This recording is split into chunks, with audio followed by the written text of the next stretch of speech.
قلم اور سلیٹ کو ملانے سے نقطہ بنتا ہے، نقطہ اور شکل کو ملانے سے حرف بنتا ہے،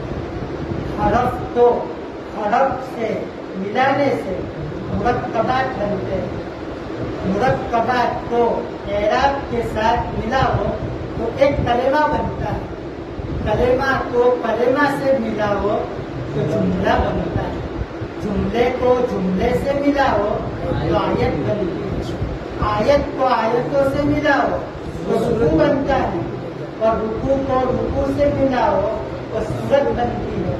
سورت کو سورت سے ملاؤ تو قرآن بنتا ہے، قرآن کو دل سے ملاؤ تو حافظ بنتا ہے،